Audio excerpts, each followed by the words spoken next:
വീണ്ടും ഒരു വന്യജീവി ആക്രമണത്തിന്റെ വാർത്തയിലേക്കാണ്. വയനാട്ടിലെ വെണ്ണിയോട് കാട്ടുപന്നിയുടെ ആക്രമണത്തിൽ പെൺകുട്ടിക്ക് പരിക്കേറ്റു. കോട്ടത്തറ ഹയർ സെക്കൻഡറി സ്കൂളിലെ 9ാം ക്ലാസ്സുകാരി ഫാത്തിമ സഹ്നയാണ് കാട്ടുപന്നി ആക്രമിച്ചത്. കാലിന് പരിക്കേറ്റ കുട്ടിയെ കൽപ്പറ്റ ജനറൽ ആശുപത്രിയിൽ പ്രവേശിപ്പിച്ചു. വിവരങ്ങളുമായി KJ ശ്രീജിത്ത് ചേരുന്നുണ്ട് വയനാട്ടിൽ നിന്ന്. ശ്രീജിത്ത്, ഏതായാലും വയനാട്ടിൽ വന്യജീവി ആക്രമണങ്ങൾ തുടർക്കഥയാവുകയാണ്. ആനയും പുലിയും കടുവയും പന്നിയുമൊക്കെ ജനവാസ മേഖലകളിലേക്ക് ഇറങ്ങുന്ന സാഹചര്യം നിലനിൽക്കുന്നു. ഇതിനിടെയാണ് 9ാം ക്ലാസ്സുകാരിക്ക് പന്നിയുടെ ആക്രമണത്തിൽ പരിക്കേറ്റിരിക്കുന്നത്, അല്ലേ?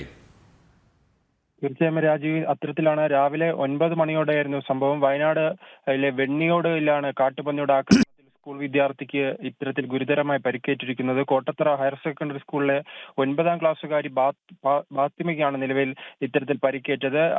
രാവിലെ മദ്രസയിലേക്ക് പോകുമ്പോഴായിരുന്നു ഇത്തരത്തിലുള്ള ഈ കാട്ടുപന്നി ഓടിയടുക്കുകയും ഈ കാലിലേക്ക് കുത്തുകയും ചെയ്തത്. കാലിനാണ് നിലവിൽ കുട്ടി പരിക്കേറ്റിരിക്കുന്നത്. ഈ ഉടൻ തന്നെ നാട്ടുകാർ സംഘടിച്ചെത്തി ഈ കൽപ്പറ്റയിലെ ജനറൽ ആശുപത്രിയിലേക്ക് ഈ പെൺകുട്ടിയെ മാറ്റിയിട്ടുണ്ട്. എന്തായാലും കാലിനാണ് നിലവിൽ ഗുരുതരമായി പരിക്കേറ്റിരിക്കുന്നത്.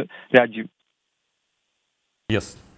വയനാട്ടിൽ വീണ്ടും കാട്ടുപന്നിയുടെ ആക്രമണത്തിൽ 9ാം ക്ലാസ്സുകാരിക്ക് പരിക്കേറ്റിരിക്കുന്നു. വയനാട്ടിൽ വന്യജീവി ആക്രമണം ഇങ്ങനെ തുടരുന്നൊരു സാഹചര്യം തന്നെയാണ് നിലനിൽക്കുന്നത്. ജനങ്ങൾക്കിടയിലുള്ള വലിയ രീതിയിലുള്ള പ്രതിഷേധങ്ങളെ അവഗണിച്ച് വനംവകുപ്പ് ഇത് തടയാനുള്ള നടപടികൾ സ്വീകരിക്കുന്നില്ല. പരാതിയും വ്യാപകമായി ഉയരുന്നുണ്ട്. ശ്രീജിത്താണ് വിശദാംശങ്ങൾ നൽകിയത്.